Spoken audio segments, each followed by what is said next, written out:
job, things will become a lot more faster. Tech savvy being an AI savvy would become a hygiene, but being a people savvy bit would be a superpower.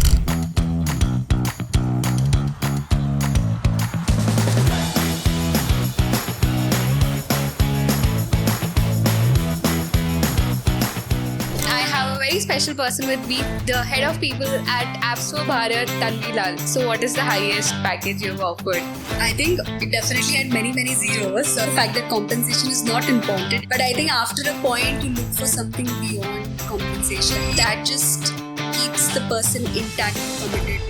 What is the best way a candidate should be reaching out to you for a job post you've played? I think the best would be, what's your take on a gap year? I'm in big support. It'll just help you accelerate your career. I sometimes feel it's quite unfortunate that women have to do it, but I feel I want to normalize coming back versus celebrating it.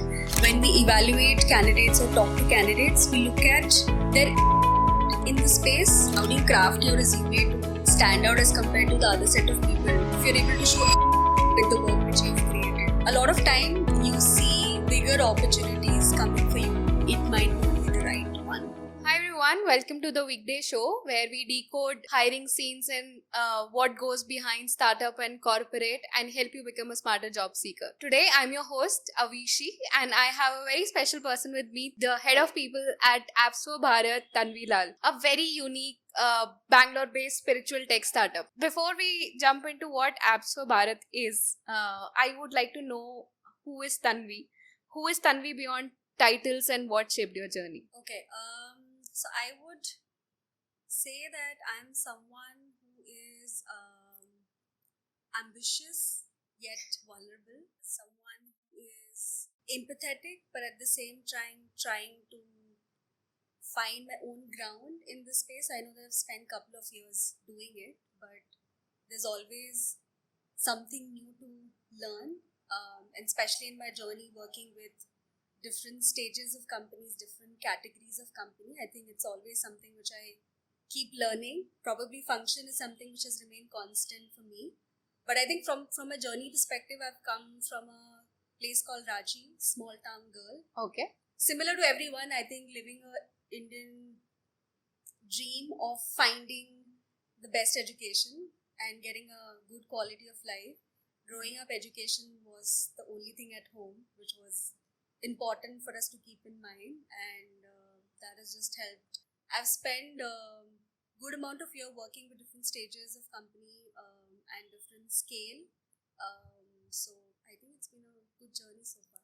Nice. So, I have not seen people openly talking about the gap years. On face, people say that it's good to take gap year, you should take a break. But when it comes to interviews or applying jobs, gap year always becomes a negative hand.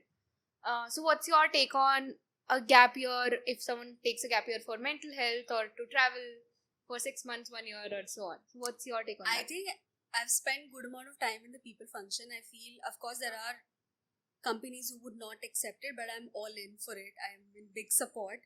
If as an individual you can afford taking a gap year emotionally, financially, I think you should do that. I feel it'll just help you accelerate your career. You come back a lot more clearer, right, lot more, ambitious, that given that you've taken the time off. I think it's just important. I've seen a lot of people, and now I think it's become a lot more, I don't want to say easier, but I think little bit acceptable for people to do it. Right. And I have seen a lot of people in my circle do that, and they've come back a lot more stronger and they're thriving in their career. Nice. Have you hired someone who came back from a gap year or something? Do you had a personal experience regarding that? Yes, I think we've hired, I wouldn't say many because it's just something which is picked up now. Right. But I've hired 1 or 2 individuals in my last couple of companies, and I think it's important that when you have the conversation, you get an understanding in terms of why they did it, and are they clear in terms of what they want to do next. That just helps you evaluate the candidate a lot more better, I would say. And also, women coming back to work, what is your stance on that? I think you can tell us in a more deeper way? I sometimes feel it's quite unfortunate that women have to do it. There's a lot of systematic, structural, policy, law Right. challenges which they have to navigate through. But some bit of things are changing, of course, patriarchal thinking. Right. It is changing, but I think it's going to take a little bit longer. I mean, of course, there are a lot of companies, bigger companies, startups, enabling it, making it easier for women to come back to work. There are a lot of return to work programs now, Right. extended maternity benefit, work from home flexibility, which is being provided by a lot of startups, a lot of companies. But I feel I want to normalize coming back versus celebrating it. Your previous question of people taking gap year, I think it's more reference to male taking a gap year. It's more acceptable versus a female. Because, of course, we tend to overthink a lot in general. So Right. it's a lot of bigger decisions to be made. I think it's probably like if a male does it, celebrate it, but if it like a Right. female, it's like okay, it's like a thing which they did. But I think we need to normalize coming it back. And what changes a women who's coming back after a few years or 1 year even, they should do from their end, so that like anything they should do to be like prepared for the interviews or like prepared better to come back? I would be honest here. Of course, I think they would have to put a lot more hard work Right. during the interview process itself, because they have to prove themselves a lot more as compared to any candidates. Right. I think just general in terms of researching, having clarity in terms of why they did it, and just accepting the fact that they did it and they did it for a reason. Because after having a baby, of course, I can't speak from experience, but like in general, I don't know how many years does it take for the body to recover, right? Right. And with a smaller baby at home, now I think the daycare system, crash facilities, all of these benefits are available. But just acknowledging the fact that they did it, and if it'll be a lot more helpful if the family is supportive, Yeah. Right. partner is supportive, so you just get that extra strength to come back to work. Right. Do HRs read cover letters till date? Is it a good practice to send a cover letter? I think if it's a template, then it's ignored. But if Okay. it's thoughtfully crafted, customized to the role, to the company, I think people do read it. I remember a lot of cover letters which I've read, good cover letters. I've hired those people. What is a good cover letter? Good cover letter talks about who you are, what impact have you created with your work, and what you're looking at as your next step. Just 3 elements. It has to be crafted in reference to the job you're applying and context of the company. Okay. Let's say you're working, you are in head of people in XYZ company, not just Apps Bharat, in any company. What is the best way a candidate should be reaching out to you for a job post you've created? LinkedIn message. I especially in this field for a little bit longer, and I've seen the job market, Right. sort of like shake a little bit, come back now. I do try, at least from my level, to respond to the messages which I get on LinkedIn. Oh, nice. A lot of time maybe I'm not able to get back and tell them, hey, that we have an opportunity, and if I feel like the profiles are good, I do connect them with other people who are hiring, because always there's someone hiring. Yeah. So I try to do that, but I think the best would be LinkedIn message. Second, if you're able to get an email ID, then please email with what you're looking, why you're looking, because I think recently the kind of applications we are getting, I think I think I was saying earlier that it's a new category. It's not something which is already built. So there's a lot of discovery learning which we are doing. And we always want to ensure that we're bringing the right set of people. The kind of applications we're getting now, I feel very, very happy that people are excited to work in this space. Oh, nice. So what a talent should do to stand out? Any story where someone did that state, like, that this is the person you still remember that someone did this? I remember someone, without asking, created the 30-60-90 plan for the job, which was very interesting, and felt like that person had put in a little bit of extra effort to convince why they are the right fit for the job, and we ended up hiring that candidate. So I think these extra, I've also heard of cases where people have tried identifying problem which the company is trying to solve, Okay. and then creating a response or maybe some form of solution and emailing it to the founder without knowing Oh, a lot nice. more context. But I think that I'm assuming that these are a couple of interesting things which people have done. Oh, nice. But so far I think 30, 60, 90 is something which That was standed really- out for you. Nice. Wow. When a candidate is rejected, do they really get rejected only based on the skill mismatch, or there are more unspoken reasons that matters? I think a lot of things. Apart from skill, there's a lot of things. Like I was talking about competencies, right? Right. Of course, skill set would be one. There are a lot of time we want to provide feedback to candidates, and I think as a company we want to ensure that we are giving as much feedback we can through the recruiters. Wow. At least I feel like candidates deserve a response, a closure at the end of the interview process, even if they're not going ahead. But a lot of time, I think it's very difficult to package the feedback. Right. Sometimes it's easier to convey.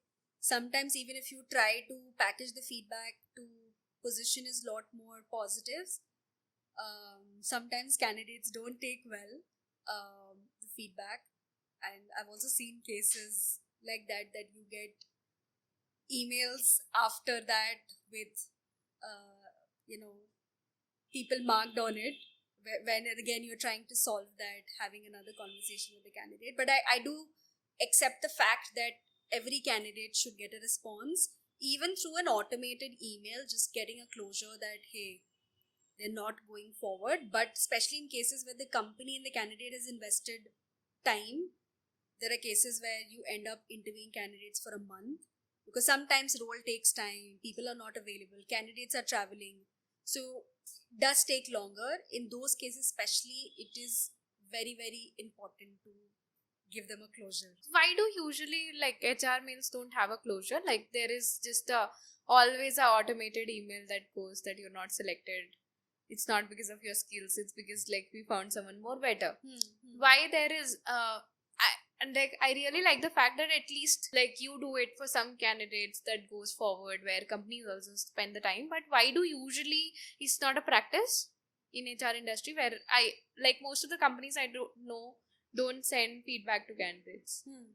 Why is usually that? Any idea? Like I think it's probably just that the supply of candidate is very high, and if you're looking for a very personalized feedback, you would need lot of people to do that, and a lot of time there's one recruiter probably managing 4 to 5 positions, right. which is why I think automated email sort of becomes one way to solve it. But of course, I think candidates where you spend enough time, both as a company, as a recruiter, convincing that person to join the company, convince that person that hey, this is the best role for you, but at the end things didn't work out. I think it's important to just give them a closure.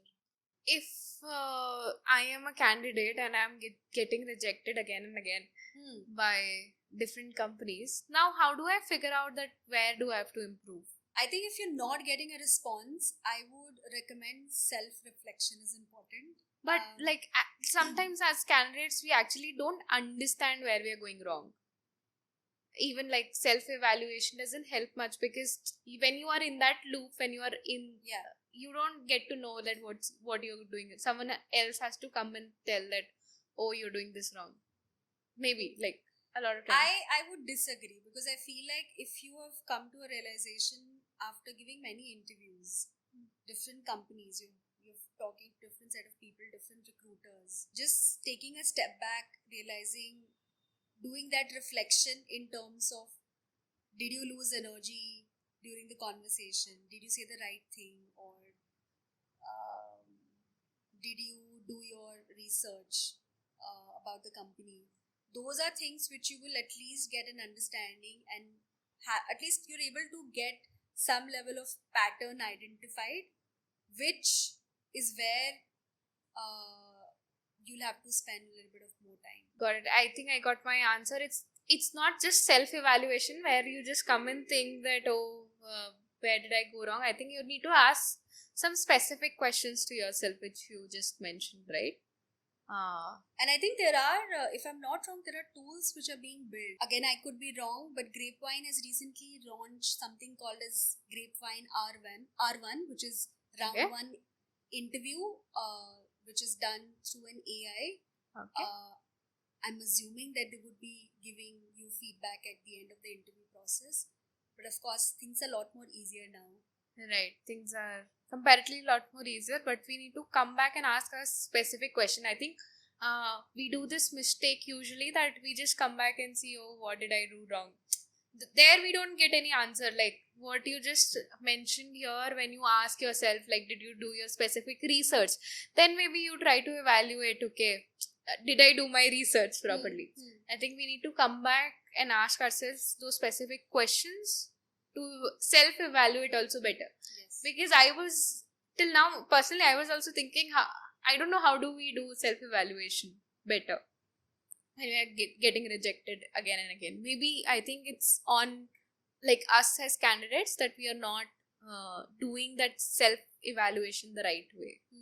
Also, sometimes maybe you did not have a good day, because I think it's just very different, Right. Like probably at the beginning of the interview, you know that there are 5 or 6 rounds you have to give for a particular role. Right. First interview, you were extremely enthusiastic, high energy, but by the time you reached a third or fourth interview, your energy was not that equally high. So probably they wanted someone who was equally high in the first interview, Right. and your energy probably has dropped in the fourth level of interview. So that does happen. Right. I think it's just okay to self-reflect and figure Yeah. out. How do you evaluate if a resume or a cover letter is written by ChatGPT, or someone has actually, given some thought and wrote it, or was it just a good prompt? I think I'm all in support of using AI, leveraging AI to begin as a starting point. But a lot of time, I think you get an understanding of whether that person is thought through is in the deeper level of conversation, which is the second layer, where you go deep to understand why this person has written what. I think that's where you get a lot more understanding. Surface level pay, you of course when you look at it, you get some understanding whether it's GPT or not. But once you start asking follow-up questions, you get an understanding whether this person is thought through. I'm just trying to understand that it is when you talk to that person, not at the resume level, right? Yes. So how do we evaluate, like, when we have a set of 100 candidates, now how do we evaluate? Because I think in the resume also, of course, there are multiple templates available, but how do you craft your resume to stand out as compared to the other set of people? It would be more in terms of if you're able to show impact with the work which you have created, talking a lot more about the business impact, the revenue impact. Those things should come out from the CV. That is not something which can be done through AI, because AI would not know so much in detail about what you have done. Of course, there's a lot more data points available with people using GPT. It's easier for GPT itself to like craft it for you, but I think then every CV will look very similar, right? Right. So I think you have to figure out how you're getting in, putting in a lot more details. Right. I've seen a lot of people like come for interviews, then they don't even know which company they're interviewing for when they receive the letter, and they just come join the interview. They don't do a pre-read about the interview. Like, does this even make sense to take their interviews? No, I think people do get to know, and very early in the interview process, I think recruiters also now are very smart. Right. So they would understand whether this person has put in research or not, and we clearly call out those things very early in the interview process to ensure that they are not wasting their time, we are not wasting our time. Right. It's just a waste of time. They'll just apply for 10-15 jobs in a day, and they don't know where they're applying. Just wherever opportunity is. I mean, see, of course, I think the market right now is probably coming back, so I would not comment on that bit because it's difficult. But I think even if you have applied and you've gotten first level of callback, then put in that effort to do the research about the company and about the role. Also, maybe do research about the people you'll be working with. That is just a lot more helpful when you get into the interview process. So coming back to Apps for Bharat, I think it's a very unique spiritual startup. Why did you decided to like jump into spiritual tech startup? I think couple of things. I feel my journey with every company is very different. I haven't worked in the same space. Right. With I every saw that. transition It's I've very made. nice. I don't think it's a very intentional thing which I do. Just probably just has happened that good opportunities have come my way. Second, I would say that I heard about Apps for Bharat, I think, couple of years back when I think they had probably just gotten the first funding. And I think at that point, I of course didn't read so much. I of course knew that there's a startup like this existing. But when this opportunity came, I think did a lot more research because of course it's a very interesting space. Right. Just this fact that the entire experience of devotion is very in-person physical, and Apps for Bharat as a company said that why not digitize it, provide access to people who cannot visit these temples. Access is the only thing which a lot of times stops us, right? Like for Right. example, if we have to go to Tirupati, of course things are a lot more easier now, but if there is a possibility of it's a very big temple, but I think if temples like that are available for digital puja, digital chahava, through an application like Shri Mandir, which is a hero product, I think it just makes things a lot more easier. And I think faith and devotion is a bigger part of India. Right. A lot of time people do not accept the fact that they believe in this space. But I think things are changing now, and especially Apps for Bharat. It's a new category we are building. Right. There are a lot more startups which has come up now, which is great. And I think it's just like, and I think to answer your question, couple of things I said, right? Third, I would say conversation with Prashant, who's the founder. Okay. It was a very interesting conversation I had with him, and I think as a founder, he's very, very deeply invested in what he's doing with Sri Mandir. And when you talk to him, you feel like, okay, this is great, and the kind of impact we are creating is amazing. We definitely want to scale it a lot more.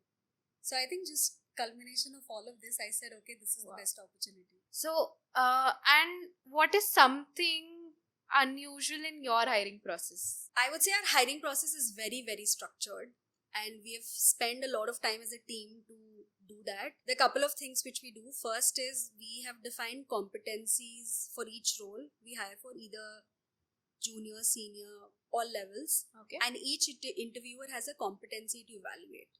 That just helps in avoiding the duplicate questions which people end up asking, which is tell me about yourself. Right. That does help, and it's also very clear that at the end of the interview, when the person is when we do the debriefing whether to hire this person or not, there's a lot of input already coming out of the competencies because we've identified. Second would be to ensure that everyone, again, whatever level you're joining, using Shri Mandir, our app, before the interview process is important, because of course you should know what we are building, but also understanding our users and what kind of impact our product will make is equally important when you're interviewing with us. How do you evaluate cultural fit when you're hiring? Especially because it's a very mission-led company. So I think for us, of course, mission is a very big thing, but a lot of time when we evaluate candidates or talk to candidates, we look at their intent in the space, Okay. intent with the product we are building, and it's always an added advantage if the candidate is deeply invested, has an understanding of devotion and faith. Just helps get additional inputs apart from just the regular data points which you get. And I think I would just say that we look for people who have high bias of action, high ownership, intent, and looking to make an impact. Because I was having a conversation with someone very recently about the space which I'm working in. And at the same time, with things changing now, I think life has evolved, the world is changing, it's different now. Right. Compensation, I'm not denying the fact that compensation is not important, it's equally important. But I think after a point, you look for something beyond compensation, Right. and that's where the impact, the storytelling of what you're building comes to the picture, and that just keeps the person intact and committed to the company. So, this was regarding the cultural fit, but what is your North Star when you evaluate someone for hiring? I think I ask myself this question, and of course, apart from skill set evaluation, role fitment, all of that, whether this individual is going to make the team better or just themselves. Because at the end of the day, I think that's also one of our company values, to put company first. Right. And we want individuals to think about that when they come and work with us. And just the intent part is really important, because of course skill set is something which is taught, but intent, high ownership, these are harder things which difficult to learn. Right. But just the fact that this person is going to come into a team and make the team better. So, have you gone through any case where you have to let go of a very high skilled or a high performer just because he's not like, or she's not culturally fit or not aligned with the mission of the company? I can think of some cases, but without I think giving a lot more details. Of course, we had a case I think some time back where the individual was a very high performer, absolutely killing it at the job. But I think very dismissive to the feedback, lacked collaboration. We did try coaching, didn't work out, and at the end, I think we had to part ways. And of course, there are a couple of cases around conduct. What has been more important in a mission-led startup like Apps for Bharat? Intent or like alignment with the mission of the company, or like culture or skills? I would say culture. for Culture. Sure. Skill set is something which can always, if the person has an intent to learn, I think skill set is something which can be taught. But culture, fitment is something which is always the focus whenever you're looking for candidates. What are the parts of hiring in people ops which should never be changed by AI? I think the human context. I don't know if AI at some point will be able to do it, but I think it'll be very, very tough. The CV screening, JD, policy, all of that is just now easier to do it through AI. Right. But just the human context and nuance around, because managing people, dealing with people is very different. It's very unpredictable. Coaching people, managing conflicts. I think these are very softer aspect, which I think will be very tough through AI. So now soft skills and people skills will be more of value than hard skills. Like I think it was always there. it The was people always. skill was always there, but I think with AI coming in, it's becoming a lot more faster and easier for you to break that barrier. If earlier, and I was talking to one of my team member about something which we created, and it was a very one-pager thing which I had created a couple of years back, and we're trying to build something similar. I was telling her that, hey, it had taken me a couple of days to write this, because of course there's a lot more important keywords, things which you put because you're creating something for an employee. But for now, I think it's the time is a lot more shorter. It's faster. It's faster, right? It just depends on how effective prompt you're giving in, how much detail are you giving in your Right. prompt.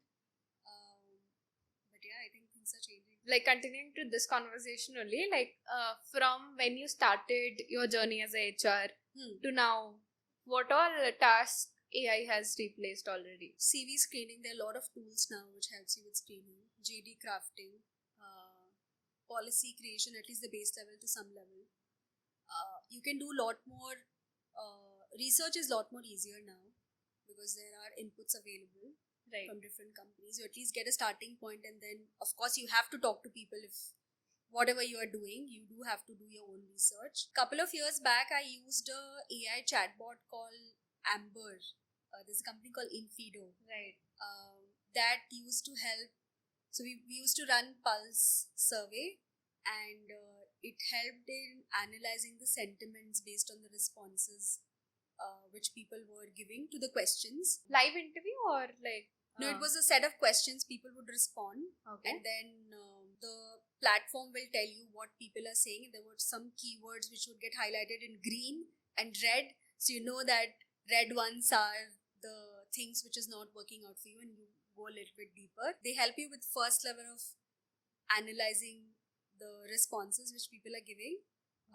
And the good part was that, of course, as a people function, you can see the overall company level, but manager could also see what's working well, not working well in their team. And of course, there are a lot more tools now which has come to help with this. Right. So since it's AI is also replacing a lot of entry level roles in I think all the domains, even in HR. So what's your advice to those who are studying or starting a career now in HR? I would say don't fear it. AI that is going to, replace job. Of course, at some level it might, but just working alongside AI is going to help. AI will accelerate a lot of things for you. And that's a good part that you can do things a lot more faster now as compared to, I don't know, a couple of years back. And I think we were discussing about this earlier, right? I think tech savvy being an AI savvy would become a hygiene, Yeah. but being a people savvy bit would be a superpower, because that's not something which AI can sort of like automate or Replace anytime replace. soon.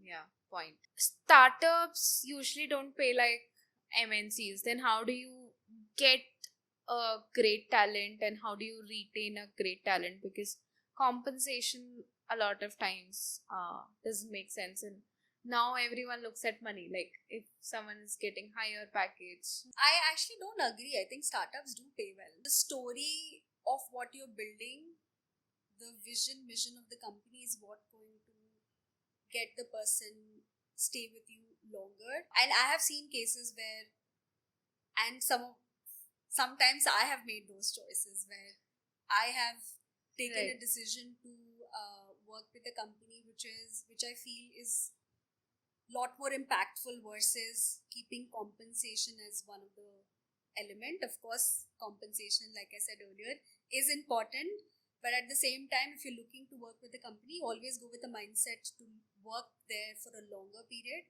So what they are building, why they are building it, and who are the users is very important, and that's when I think people will stay long. What all strategies you adopt to retain a good talent? I think I answered this question briefly, but like I was saying earlier, that of course compensation is something which you have to evaluate in some cases. Right.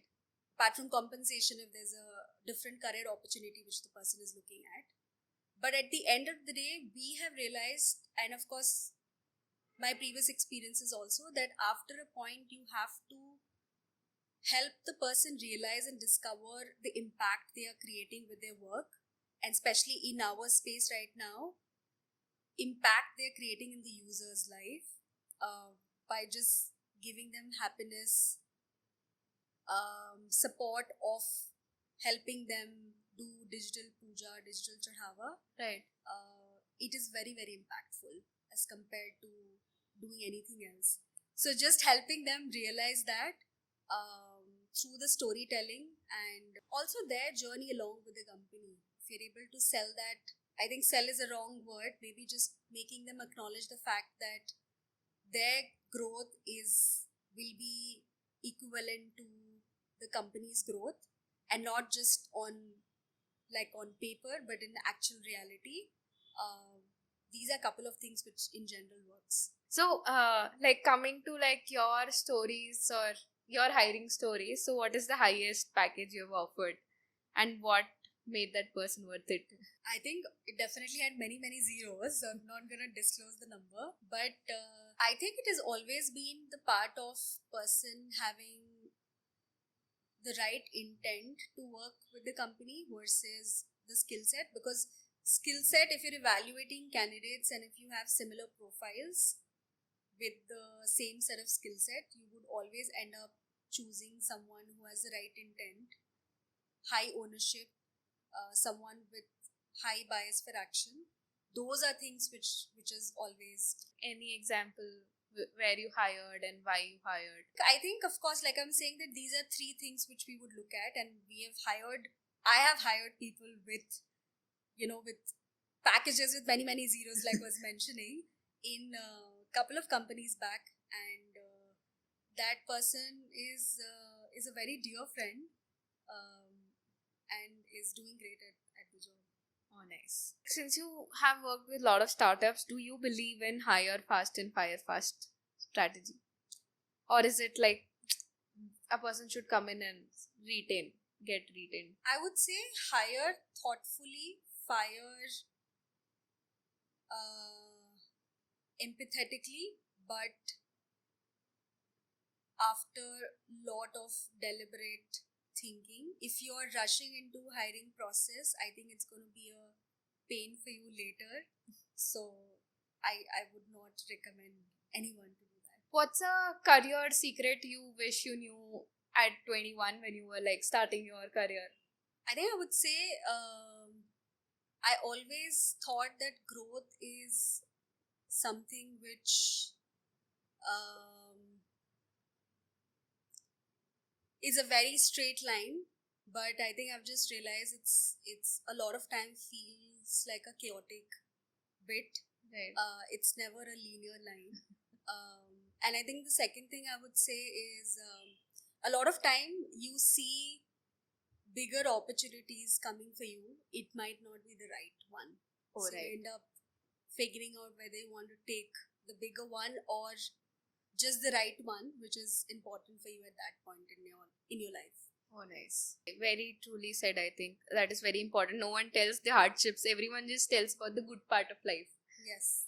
So we are never prepared. All right. I think we are towards the end of the podcast.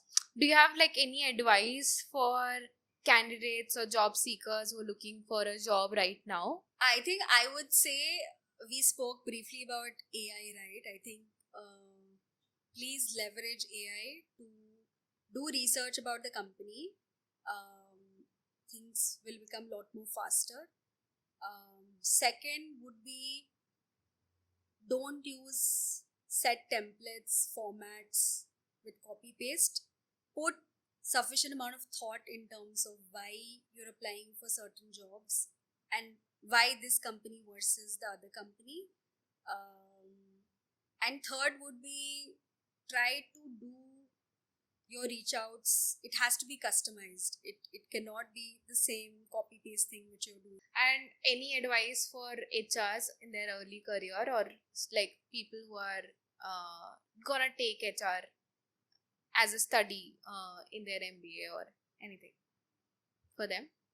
I think same thing, use AI, learn how to use AI. Do not fear that AI will come and replace it, embrace it. Figure out how you can leverage that tool to learn things. And second, I think we briefly touched upon it, that try to learn things which AI cannot replace, which is a lot more around people, emotions, just normal behavior. Because those are things which will be more valuable, and that's not something which can be replaced at any point. Really well said. I will also try to work on that. All right. I think with this we can end the show. Thank you, Tanvi. Thank you so much for inviting me.